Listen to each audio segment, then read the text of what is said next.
আপনি কি জানেন একজন ধর্মপ্রাণ মুসলিম ইমামের ছেলে একদিন হয়ে ওঠেন ভারতের রাষ্ট্রপতি? তিনি হলেন ডক্টর এপিজে আব্দুল কালাম, একজন বিজ্ঞানী, শিক্ষাবিদ, লেখক এবং সর্বোপরি একজন প্রকৃত দেশপ্রেমিক। ডক্টর কালাম ১৯৩১ সালে জন্মগ্রহণ করেন তামিলনাড়ুর এক উপকূলীয় শহর রামেশ্বরে। তার বাবা ছিলেন একজন নৌকা নির্মাতা এবং মসজিদের ইমাম। ধর্মীয় অনুশাসন আর কঠোর পরিশ্রমই ছিল তার শৈশবের ভিত্তি। পড়াশোনার প্রতি আগ্রহ তাকে সেন্ট জোসেফ কলেজে পদার্থবিজ্ঞানে নিয়ে যান। পরে তিনি মাদ্রাস ইনস্টিটিউট অফ টেকনোলজি থেকে এরোনটিক্যাল ইঞ্জিনিয়ারিংয়ে গ্র্যাজুয়েশন করেন। তিনি ছিলেন একজন গভীরভাবে বিশ্বাসী মুসলিম।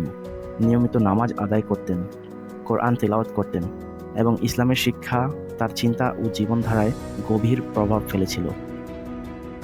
তার মতে ধর্ম মানুষকে আলাদা করে না, বরং নৈতিকতার পথ দেখায়। তিনি ভারতের প্রথম স্যাটেলাইট উৎক্ষেপণ প্রজেক্ট SLV-3 এর নেতৃত্ব দেন। অগ্নি ও পৃথ্বী মিসাইল প্রকল্পের মাধ্যমে তিনি হয়ে ওঠেন মিসাইল ম্যান অফ ইন্ডিয়া। ১৯৯৮ সালের পারমাণবিক বিস্ফোরণেও তার বড় অবদান ছিল, যা ভারতের সামরিক শক্তিকে বিশ্বমঞ্চে পরিচিত করিয়ে দেয়। ২০০২ সালে তিনি রাষ্ট্রপতি নির্বাচিত হন। একজন মুসলিম হয়েও তিনি প্রমাণ করেন দেশপ্রেম কোনো ধর্ম দেখে না, আসে হৃদয় থেকে। তিনি বলতেন, আপনার স্বপ্ন সেটাই হওয়া উচিত যা আপনাকে ঘুমাতে দেয় না। তার জীবন আমাদের শেখায় ইসলাম মানেই পিছিয়ে থাকা নয়, বরং নৈতিকতা, জ্ঞান ও সেবায় শক্তিশালী ভিত্তি।